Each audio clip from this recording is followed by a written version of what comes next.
ವಿಶಿಷ್ಟವಾದದ್ದು. ಅವರ ವೃತ್ತಿಯು ಮತ್ತು ಅವರ ಸಮಾಜ ಸೇವೆಯೂ ಕೂಡ ಅಷ್ಟೇ ವಿಶೇಷವಾದದ್ದು. ಕವಿ, ವಾಗ್ಮಿ, ಲೇಖಕ, ಗಾಯಕ, ನಿರೂಪಕ, ಉಪನ್ಯಾಸಕ, ಅಂಕಣಕಾರ, ವಚನ ಚಳವಳಿಯ ಮಾರ್ಗದಾರು.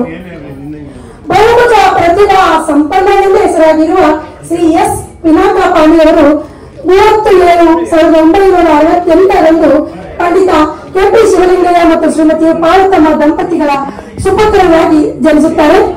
MA ಸ್ನಾತಕೋತ್ತರ ಪದವಿ ವ್ಯಾಸಂಗ ಮಾಡಿ ಮುದ್ರಣ ಕಾಯಕದಲ್ಲಿ ತಮ್ಮನ್ನು ತಾವು ತೊಡಗಿಸಿಕೊಳ್ಳುತ್ತಾರೆ. ಕಳೆದ 25 ವರ್ಷಗಳಿಂದ ಮಕ್ಕಳ ವಚನ ಮೇಳ ರಾಜ್ಯವಾಣಿಯ ಸಾಂಸ್ಕೃತಿಕ ಚರಿತ್ರೆಯಲ್ಲಿ ಹೊಸ ಇತಿಹಾಸವನ್ನು ನಿರ್ಮಿಸಿದೆ. 3 ದಿನಗಳು, 5 ರಿಂದ 7 ವೇದಿಕೆಗಳು, 12 ಪ್ರಕಾರಗಳು, ಪ್ಲೇಗ್ರೌಂಡ್ ಮಕ್ಕಳಿಂದ 10ನೇ ತರಗತಿಯ ಮಕ್ಕಳವರೆಗೂ ಪ್ರತಿ ವರ್ಷ 3 ರಿಂದ 4 ಸಾವಿರ ವಿದ್ಯಾರ್ಥಿಗಳಿಗೆ ಈ ವಚನ ಮೇಳದಲ್ಲಿ ಭಾಗವಹಿಸುತ್ತಿರುವುದು ಇತಿಹಾಸ. ಶಾಲೆಗೂ ಕರೆದಿ ಮಕ್ಕಳಿಗೆ ವಚನವನ್ನು ಕಲಿಸಿ ಅವರಿಂದ ಗಾಯನ, ಕಂಠಪಾಠ, ವ್ಯಾಖ್ಯಾತ, ಭಾಷಣ, ರಸಪ್ರಶ್ನೆ, ವೇಷಭೂಷಣ ಹೀಗೆ ಅನೇಕ ಕಾರ್ಯಕ್ರಮಗಳನ್ನು ನಡೆಸಿ ಅರಿವು ಮೂಡಿಸುವ ಕಾರ್ಯದಲ್ಲಿ ತಮ್ಮನ್ನು ತಾವು ತೊಡಗಿಸಿಕೊಂಡಿದ್ದಾರೆ. ವಚನ ಶ್ರಾವಣ, ಬಸವ ಜಯಂತಿ, ಉಚಿತವಾಗಿ ವಚನ ಕಲಿಕಾ ತರಬೇತಿ ನಡೆಸಿಕೊಡುತ್ತಾರೆ. ಸುವರ್ಣ ಕಲ್ಯಾಣ, ಬಸವಶ್ರೀ ಸೌಹಾರ್ದ ಸಂಗಮ, ನಿರ್ಮಾಣ ಶ್ರೀ ಬಸವಜ್ಯೋತಿ ವಿದ್ಯಾನಿಧಿ, ಹಸಿರು ತೋರಣ ಮುಂತಾದ ಕೃತಿಗಳನ್ನು ಸಂಪಾದಿಸಿ ಪ್ರಕಟಿಸಿದ್ದಾರೆ. ಇವರ ಕಾರ್ಯಗಳನ್ನ ಸೇವಾ ಮನೋಧರ್ಮವನ್ನು ಶ್ಲಾಘಿಸಿ ಕೆಂಪೇಗೌಡ ಪ್ರಶಸ್ತಿ, ಬಸವ ವಿದ್ಯಾಭಿವೃದ್ಧಿ ಸಂಘದಿಂದ ಗೌರವ, ಬಾಲ್ಕಿ ಹಿರೇಮಠದಿಂದ ಬಸವ ತತ್ವ ಪ್ರಚಾರಕ ಪ್ರಶಸ್ತಿ, ರಮಣಶ್ರೀ ಪ್ರಶಸ್ತಿ, ಉತ್ತೇಜನ ಪ್ರಶಸ್ತಿ, ಕರ್ನಾಟಕ ರಕ್ಷಣಾ ವೇದಿಕೆ ಹಾಗೂ ರಾಜಾಜಿನಗರ ಹಬ್ಬ ಕಾರ್ಯಕ್ರಮಗಳು ಗೌರವ ಪುರಸ್ಕಾರವನ್ನು ಪಡೆದಿದ್ದಾರೆ. ಬಸವ ಸಮಿತಿಯ ಸದಸ್ಯರಾಗಿ, ಕಾರ್ಯಕಾರಿ ಮಂಡಳಿಯ ಸದಸ್ಯರಾಗಿ ಬಸವ ಸಮಿತಿಯೊಂದಿಗೆ ಅವಿನಾಭಾವ ಒಡನಾಟವನ್ನು ಇರಿಸಿಕೊಂಡಿರುವ ಪಿನಾಕ ಪಾಣಿಯವರು ವೃತ್ತಿಯಲ್ಲಿ ರೈತರಾಗಿ, ಪ್ರವೃತ್ತಿಯಲ್ಲಿ ವಚನ ಪ್ರಚಾರಕರಾಗಿ ಸೇವೆ ಸಲ್ಲಿಸಿದ್ದಾರೆ. ಇಂಥವರನ್ನು ಇವತ್ತು ಬಸವಶ್ರೀ ಪ್ರಶಸ್ತಿ ಪುರಸ್ಕರಿಸುವುದರೊಂದಿಗೆ ಬಸವ ಸಮಿತಿ ಹೆಮ್ಮೆ ಪಡುತ್ತದೆ.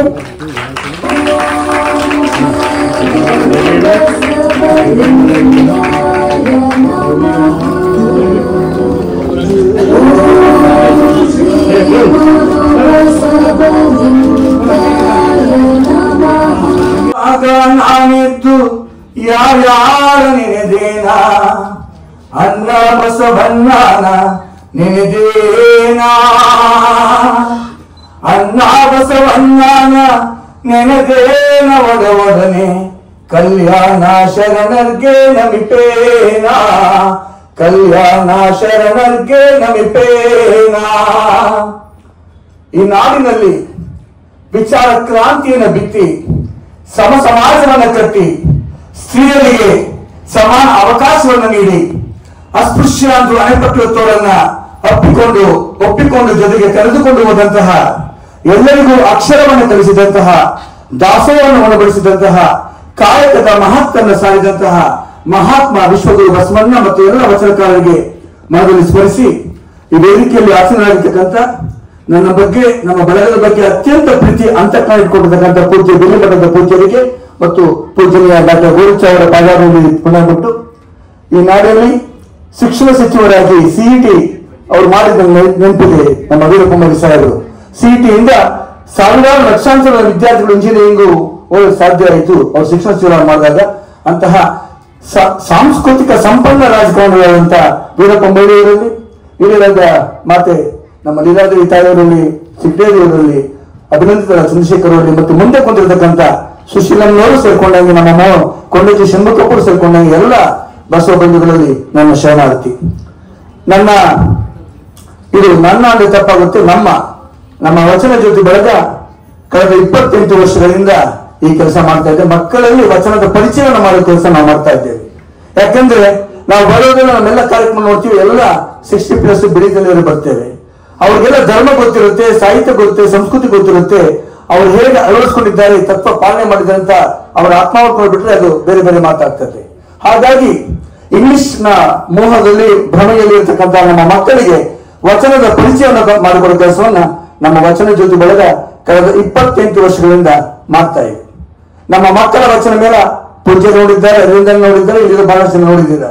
ಅದು ಒಂದು ರಾಜಧಾನಿಯ ಸಾಂಸ್ಕೃತಿಕ ದೊಡ್ಡ ಮೈಲುಗಳು ಅಂತ ಅನ್ಕೊಂಡಿದ್ದೇನೆ. ವಚನ ಚಳವಳಿ 18 ಪ್ರಕಾರಗಳನ್ನ ಅಲ್ಲಿ ನಾವು ಸೃಷ್ಟಿ ಮಾಡಿ ಮಕ್ಕಳಿಗೆ ಶಿಶು ವಿಹಾರದಿಂದ 10ನೇ ತರಗತಿವರೆಗೂ ಮಕ್ಕಳಿಗೆ ನಾವು ಅದು ಮಾಡಿದ್ದೇವೆ. ಯಾಕಂದ್ರೆ ಮೊದಲನೇ ವರ್ಷ ಬಾ ಗೊತ್ತಾಗ್ಲಿ, 2ನೇ ವರ್ಷ ವಾ ಗೊತ್ತಾಗ್ಲಿ, 3ನೇ ವರ್ಷ ಸಾ ಗೊತ್ತಾಗ್ಲಿ, ಅಥವಾ ಮೊದಲನೇ ವರ್ಷ ವಾ ಗೊತ್ತಾಗ್ಲಿ, 2ನೇ ವರ್ಷ ಚಾ ಗೊತ್ತಾಗ್ಲಿ, 3ನೇ ವರ್ಷ ನಾ ಗೊತ್ತಾಗ್ಲಿ ಸಾಕು ಅಂತ ನಮ್ಮ ಲೆಕ್ಕಾಚಾರ. ಹಾಗಾಗಿ ನಮ್ಮ ಮಕ್ಕಳ ವಚನ ಬೆಳೆದು ಭಾಗವಹಿಸಲು ತುಂಬ ಒಳ್ಳೆಯ ಸಂಗೀತ ನಿರ್ದೇಶಕರಾಗಿದ್ದಾರೆ, ಒಳ್ಳೆಯ ಅಧ್ಯಾಪಕರಾಗಿದ್ದಾರೆ, ವಿಜ್ಞಾನಿಗಳಾಗಿದ್ದಾರೆ. ಹಾಗಾಗಿ ಆ ಹೆಮ್ಮೆ ಬಸವಣ್ಣನಿಗೆ ಸಲ್ಲುತ್ತದೆ. ಆ ಬಸವಾದಿ ಪ್ರಮುಖರಿಗೆ ವಂದಿಸ್ತೇನೆ. ಬಂಧುಗಳೇ, ನನ್ನ ಈ ಸಾರ್ವಜನಿಕ ಬದುಕಿನಲ್ಲಿ ನನ್ನ ಮೊದಲ ಉಪನ್ಯಾಸ ನಡೆದಿದ್ದು ಬಸವ ಸಮಿತಿಯ ಆಶ್ರಯದಲ್ಲಿ. ಲಿಂಗೈಕ್ಯ ವಿರೂಪಾಕ್ಷಪ್ಪ ಸಾಹೇಬರು ಮತ್ತು ನಮ್ಮ ರೇಣುಕ ಪ್ರಸಾದ್ ಸಾಹೇಬರನ್ನ ಈ ಸಂದರ್ಭದಲ್ಲಿ ನಾನು ನೆನೆಸ್ಕೊಂತೇನೆ. ನನಗೆ ಬಹಳ ಉತ್ತೇಜನ ಕೊಡ್ತಾ ಇದ್ರು ನಮ್ಮ ವಿರೂಪಾಕ್ಷಪ್ಪನವರು ಮತ್ತು ರೇಣುಕ ಪ್ರಸಾದ್ ಅವರು.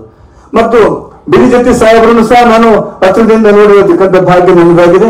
ಅರವಿಂದ ಅವರು ಕೋಶಾಧ್ಯಕ್ಷರಾಗಿ ಕೋಟೆಗೆ ಬರ್ತಾ ಇದ್ರು. ಇಲ್ಲಿ ಯಂಗ್ ಅಂಡ್ ಡೈನಾಮಿಕ್ ಆಗಿದ್ದು, ಯಂಗ್ ಅಂಡ್ ಡೈನಾಮಿಕ್ ಅದನ್ನು ನೋಡಿದ್ದೇನೆ. ಬಸವ ಸಮಿತಿ ಉದ್ದಕ್ಕೂ ನಾನು ಇದ್ದೇನೆ. ಆ ಕಾರ್ಯಗಳಲ್ಲಿ ಒಬ್ಬ ಕಾರ್ಯಕರ್ತನಾಗಿ ನಾನು ಕೆಲಸ ಮಾಡಿದ್ದೇನೆ. ಹಾಗಾಗಿ ಈ ಸಂದರ್ಭದಲ್ಲಿ ನನ್ನ ತಂದೆ ಬಸವ ಸಮಿತಿಗೆ ಮೊದಲು ನನ್ನ ಕರ್ಕೊಂಡು ಬರ್ತಿದ್ದರು ನಮ್ಮ ತಂದೆಯವರು, ಪಂಡಿತ ಕೆ ವಿ ಶಿವಲಿಂಗಯ್ಯನವರು. ಅವರನ್ನ ನಾನು ಸದಾ ಸ್ಮರಿಸ್ತೇನೆ. ನಮ್ಮ ತಾಯಿಯನ್ನು ಸ್ಮರಿಸ್ತೇನೆ. ನನ್ನ ಬಳಗದ ಕಾರ್ಯಾಧ್ಯಕ್ಷರು ನನ್ನ ಎಲ್ಲ ಚಟುವಟಿಕೆಗೆ ಬೆನ್ನೆಲುಬಾದ ನನ್ನ ಗುರುಪ್ರಸಾದ್ ಗುರುಚಂಗಿ ಮತ್ತು ಮಿತ್ರರಿದ್ದಾರೆ. ಅವ್ರಿಗೂ ನಾನು ನನ್ನ ಶರಣ ಹೇಳ್ತಾ, ಏನಂದ್ರೆ ಇಷ್ಟೇ, ಬಸವಣ್ಣನ ಬಗ್ಗೆ ಮಾತಾಡೋರು ಇದ್ದಾರೆ, ಕಲ್ಲೆಸೋರು ಇದ್ದಾರೆ. ಆ ಕಲ್ಲು ಎಸೆಯುವ ಪ್ರವೃತ್ತಿಯನ್ನು ಅಲ್ಲಲ್ಲೇ ಖಂಡಿಸಬೇಕು. ಯಾಕಂದ್ರೆ ಬಸವಣ್ಣನಿಗೆ ಸರಿಸಾಟಿಯೇ ಇನ್ನೊಬ್ಬ ಮಹಾತ್ಮ ಇಲ್ಲ, ಇನ್ನೊಬ್ಬ ದಾರ್ಶನಿಕಲ್ಲ.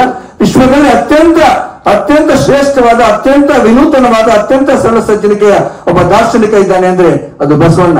ಮಹಾತ್ಮ ಅನ್ನತಕ್ಕಂಥ ಆ ಪದ ಬಸವಣ್ಣನಿಗೆ ಮಾತ್ರ ಸಲ್ಲತಕ್ಕಂಥದ್ದು. ಅಂತ ಬಸವ ತತ್ವಗಳನ್ನ ನಾವು ಬದುಕಲ್ಲಿ ರೂಢಿಸಿಕೊಂಡ್ರೆ, 4 ವಚನಗಳ 4 ಸಾಲುಗಳನ್ನ ನಮ್ಮ ಬದುಕಲ್ಲಿ ರೂಢಿಸಿಕೊಂಡ್ರೆ ನಮ್ಮ ಬದುಕು ಬಂಗಾರವಾಗುತ್ತೆ. ನಮ್ಮ ವಿದ್ಯಾರ್ಥಿಗಳ ಭವಿಷ್ಯ ಭದ್ರವಾಗುತ್ತದೆ. ಸಮಾಜ, ಬಲಿಷ್ಠ ಸಮಾಜ ನಿರ್ಮಾಣ ಆಗುತ್ತೆ. ಮಕ್ಕಳಲ್ಲಿ ನಾವು ಈ ವಚನ ಬಿತ್ತನೆಯನ್ನು ಯಶಸ್ವಿಯಾಗಿ ಮಾಡಿದ್ರೆ ಖಂಡಿತ ಆ ಮಕ್ಕಳು ಅದನ್ನ, ಇವತ್ತು ನಾನು ನಿಂತಿರೋದಕ್ಕೆ ನನ್ನ ಬಾಳ್ಯವೇ ಕಾರಣ, ನಮ್ಮ ಮನೆಯ ವಾತಾವರಣ ಕಾರಣ, ನನ್ನ ಪರಿಸರ ಕಾರಣ, ನಮ್ಮ ತಾಯಿ ಹೇಳ್ತಾ ಇದ್ದ ವಚನಗಳು ಕಾರಣ. ಹಾಗಾಗಿ ನಮ್ಮ ಬಾಲ್ಯದಲ್ಲಿ ಮಕ್ಕಳಿಗೆ ನಾವು ವಚನ ದೀಕ್ಷೆ ಅಥವಾ ವಚನ ಬಿತ್ತನೆಯನ್ನ ಮಾಡಬೇಕು. ಆ ನಿಟ್ಟಿನಲ್ಲಿ ನಾನು ಮತ್ತೆ ಈ ವರ್ಷ ನವೆಂಬರ್ 18ರಿಂದ 27ರವರೆಗೆ ನಾನು ಮಕ್ಕಳ ವಚನ ಮೇಳವನ್ನು ನಮ್ಮ ಕಲಾಗ್ರಾಮದಲ್ಲಿ ಮಾಡ್ತಾ ಇದ್ದೇನೆ. ಅದಕ್ಕೂ ಸಹ ತಾವೆಲ್ಲ ತಮಗೆಲ್ಲ ತಲುಪಿಸ್ತೇನೆ. ತಮ್ಮ ಮಕ್ಕಳು ಮೊಮ್ಮಕ್ಕಳನ್ನ ಬರೀ ಮಾತನಾಡದ ಪ್ರಯೋಜನ ಇಲ್ಲ, ತಮ್ಮ ಮಕ್ಕಳು ಮೊಮ್ಮಕ್ಕಳನ್ನ ನಮ್ಮ ಮಕ್ಕಳ ವಚನ ಮೇಳಕ್ಕೆ ತಾವು ತಯಾರು ಮಾಡಿ ಕಳಿಸ್ಕೊಳ್ಬೇಕು ಅಂತ ಭಿನ್ನ ಮಾಡ್ತಾ ಇದ್ದೇನೆ. ವಚನ ಕತೆ, ವಚನ ಅಂತ್ಯಾಕ್ಷರಿ, ವಚನ ರೂಪಕ, ವಚನ ನೃತ್ಯ, ವಚನ ವೇಷಭೂಷಣ, ವಚನ ಚಿತ್ರ. ಮಕ್ಕಳು ಕಡಲೆಯ ಚಿತ್ರವನ್ನು ಬರೆದಿದ್ದಾರೆ ಅಥವಾ ಅನುಭವ ಮಂಟಪದ ಚಿತ್ರವನ್ನು ಬರೀತಾರೆ. ಹಾಗಾಗಿ ಈ ಫ್ಯಾಷನ್ ಶೋ ನಲ್ಲಿ ಸುಂದರಿಯರ ಡ್ರೆಸ್ ಹಾಕುವಂಥದ್ದೆಲ್ಲ, ವಚನ ಕಾಂತಿಯರ ವಚನಕಾರರ ವೇಷಭೂಷಣ ಹಾಕ್ಬೇಕು. ವಚನ ಚಿತ್ರ ಅಂದ್ರೆ ಬರೀ ನೇಚರ್ ಬರೆಯೋದಲ್ಲ, ವಚನಕಾರರ ಚಿತ್ರ ಬರೀಬೇಕು. ವಚನ ಅಂತ್ಯಾಕ್ಷರಿ ಸಹ ನಾವು ಮಾಡ್ತೇವೆ. ವಚನಗಳನ್ನ ಕಥೆಯ ರೂಪದಲ್ಲಿ, ಪ್ರಸಂಗಗಳ ಕಥೆಯ ರೂಪದಲ್ಲಿ ನಮ್ಮ ಮಕ್ಕಳು ಚಂದವಾಗಿ ಹೇಳ್ತಾರೆ.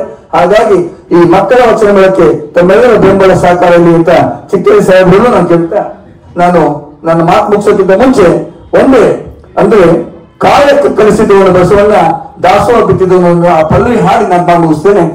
ಕಾಯಕ್ಕ ಕಲಿಸಿದ ಅಣ್ಣ, ದಾಸೋಹ ಬಿತ್ತಿದ ಅಣ್ಣ, ಕಾಯಕ್ಕ ಕಲಿಸಿದ ಅಣ್ಣ, ದಾಸೋಹ ಬಿತ್ತಿದ ಅಣ್ಣ, ಕಲ್ಯಾಣದಣ್ಣ ನಮ್ಮಣ್ಣ, ಕಲ್ಯಾಣದಣ್ಣ ಬಸವಣ್ಣ. ಶ್ರಮಿಸೋಣ.